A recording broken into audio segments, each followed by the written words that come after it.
ఇప్పుడు ఈ ఎవిస్ హాస్పిటల్ని సంప్రదించండి. స్కానింగ్ కూడా ఫ్రీగా చేస్తున్నారు. Avis hospitals.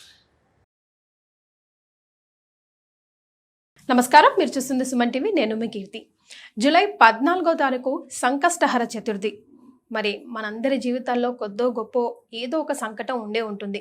ఈ రోజుని ఎలా సద్వినియోగం చేసుకుంటే బాగుంటుందో తెలియజేయడానికి ప్రముఖ ఆస్ట్రాలజర్ నందిబట్ల శ్రీహరి శర్మ గురుగారు ఉన్నారు.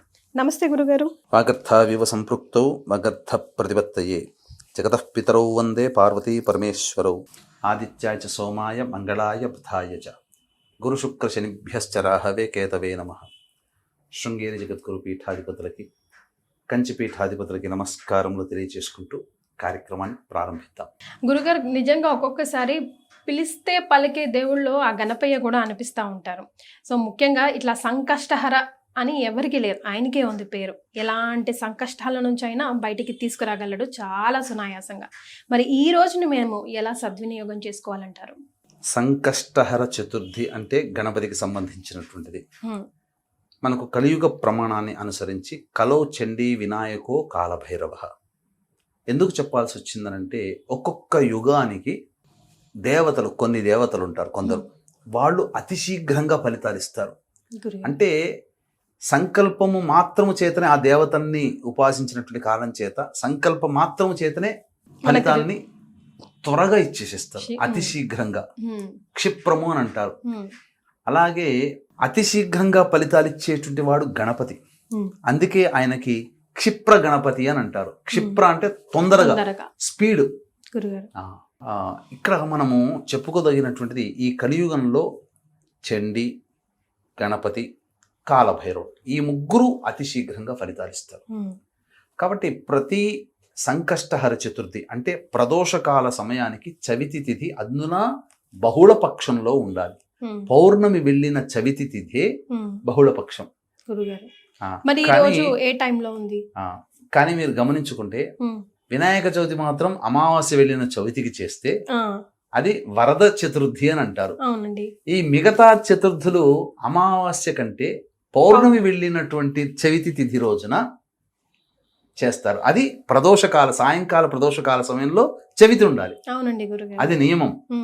ఈసారి 14వ తారీఖు అయింది, ఆదివారం. మనకు అమావాస్య వెళ్ళిన తర్వాత వచ్చేది వరద చతుర్థి, అది వినాయక చతుర్థి. కానీ పౌర్ణమి వెళ్ళినటువంటి చతుర్థి ప్రదోషకాల సమయంలో ఉండాలి. అది సంకష్టహర చతుర్థి అని అంటారు.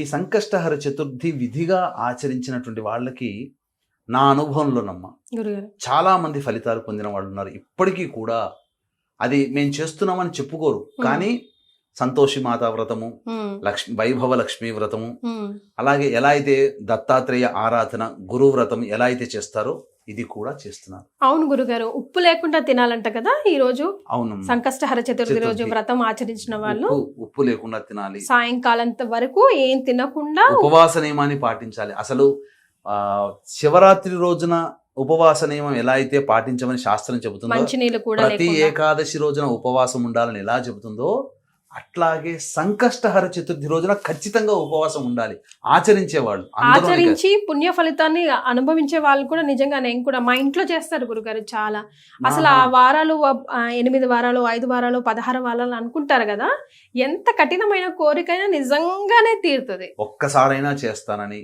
లేదా 3 వ్రతాలు చేస్తానని, 11 వ్రతాలు చేస్తానని, షోడశ వ్రతం 16 వ్రతాలు చేస్తానని, అష్టాదశం అంటే 18 సంకష్టహర చతుర్థి చేస్తానని, అలాగే 21 వ్రతాలు అంటే 21 సార్లు చేస్తానని, నక్షత్ర వారాలు అంటే 27 సార్లు చేస్తానని మొక్కుకునే వాళ్ళు ఉన్నారు. అది చేసిన తర్వాత అసలు మొదలుపెట్టినటువంటి కొన్ని వారాల్లోనే, అనగా కొన్ని నెలల్లోనే వాళ్ళ సంకల్పం నెరవేరుతుందమ్మా. అది గణపతి యొక్క అనుగ్రహం, మరి మహిమ ఏమో అది.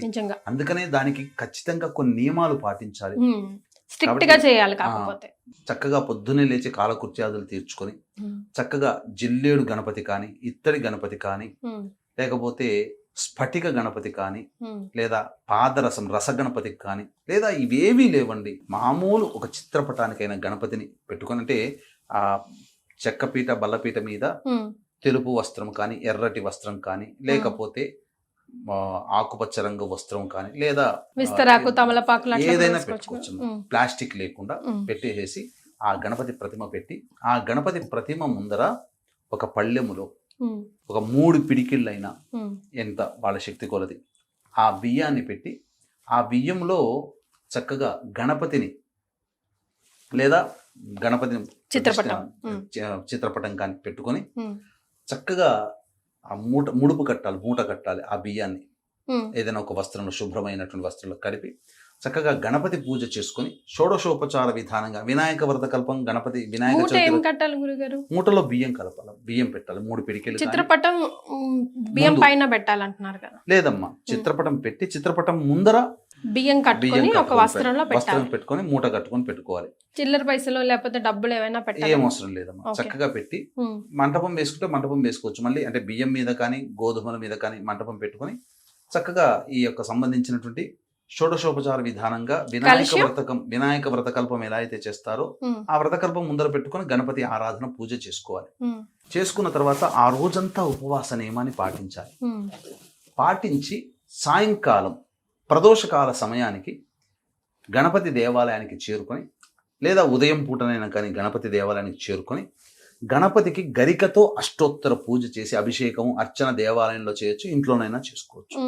చేసి ఆ రోజంతా ఉపవాసం ఉండాలి. ఉండి గణపతి నామాన్ని స్మరించుకుంటూ ఉండాలి.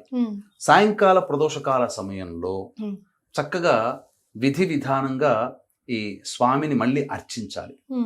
అయితే ఈ లోపల ఈ సంకష్టహర చతుర్థి రోజున చాలా మంది ఏం చేస్తారంటే మోదుగలతో ఇవి ఉంటాయి కదమ్మా గణపతి మోదకాలు ఆ మోదకాలతో హోమం చేస్తారు, లేదా కుడుములు నైవేద్యంగా పెడతారు తయారు చేసి, లేదు గణపతి హోమం విశేషంగా చేస్తారు గరికతో కానీ, లేదు అష్టద్రవ్యములు అని అంటారు. అంటే కొబ్బరి పొడి, అటుకులు, బెల్లము, పుట్నాలు, అలాగే మిశ్రి, ఇవన్నీ కలిపినటువంటి ద్రవ్యములతో గణపతికి హోమం చేస్తారు. చాలా విశేషం. గరికతో కలిపి చేస్తారు. విశేషమైనటువంటి ద్రవ్యం అది. అది చేయడం ద్వారా ఆ గణపతి అనుగ్రహం శీఘ్రంగా కలుగుతుంది. ఆ హోమ తదనంతరం ఉపవాసం ఉంటారు. సాయంకాలానికి విధిగా ఒక నియమాన్ని పాటించాలి. దీనికి సంబంధించినటువంటి గాథ కూడా ఉందమ్మా. వీక్షించేటువంటి ప్రేక్షకులు కూడా గమనించాల్సింది ఏంటంటే, ఈ ఆషాఢమాసం అమావాస్య పునరుసు నక్షత్రమేమో పగలు, రాత్రేమో పుష్యమి నక్షత్రం.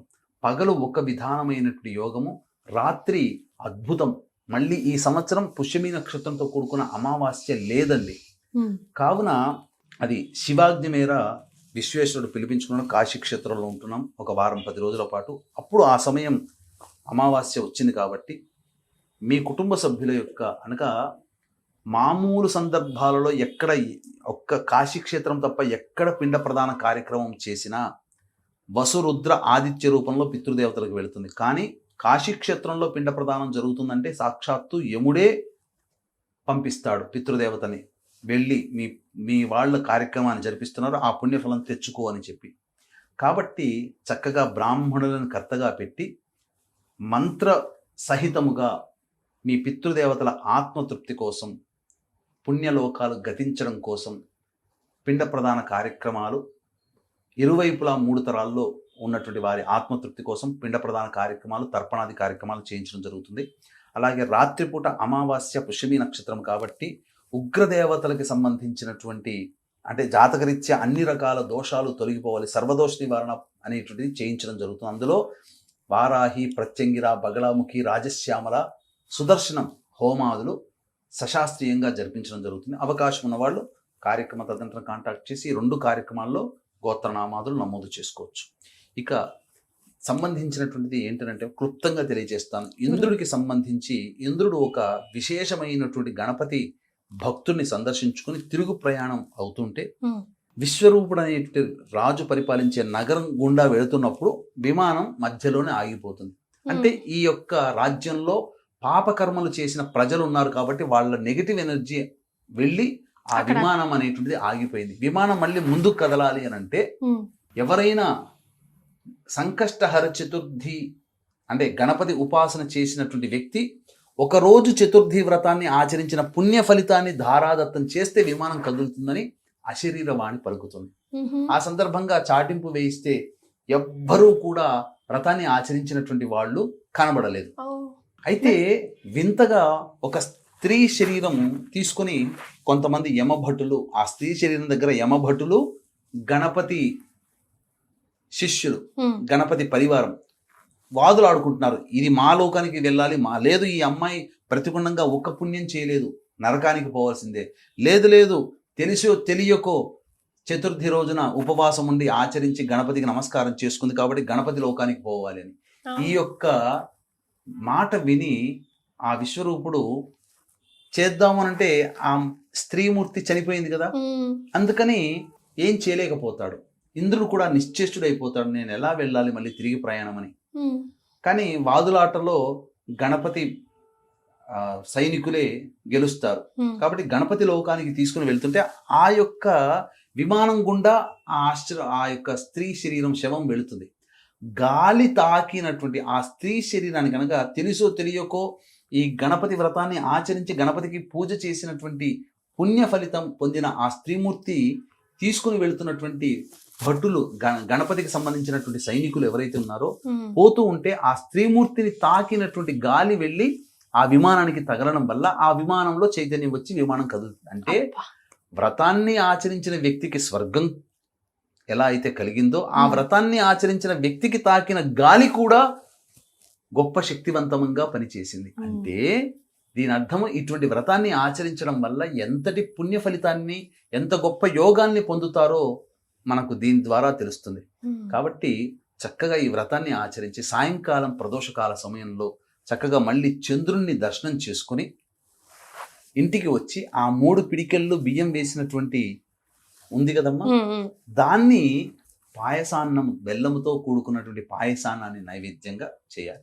చేసి ఆ స్వామికి నైవేద్యంగా పెట్టి కుటుంబ సభ్యులు భుజించినట్లయితే ఆ రోజంతా ఉపవాసం చేసిన ఫలితం దక్కుతుంది. అప్పుడు ఆ గణపతి యొక్క అనుగ్రహం కలగడం ద్వారా వాళ్ళ జీవితంలో ఎదుర్కొనే అనేక సమస్యలన్నీ కూడాను అతి త్వరగా నివారణ అవుతాయని చెప్పడంలో ఏమాత్రం సందేహం లేదు. ఇది నమ్మి చేయండి, గణపతి అనుగ్రహాన్ని పొంది తీరుతారు, అందులో సందేహము లేదని చెప్పవచ్చు. చాలా సంతోషం గురుగారు, అనేక విషయాలు తెలియజేశారు. ధన్యవాదాలు. సర్వం శ్రీ ఉమామహేశ్వర పరబ్రహ్మార్పణమస్తు.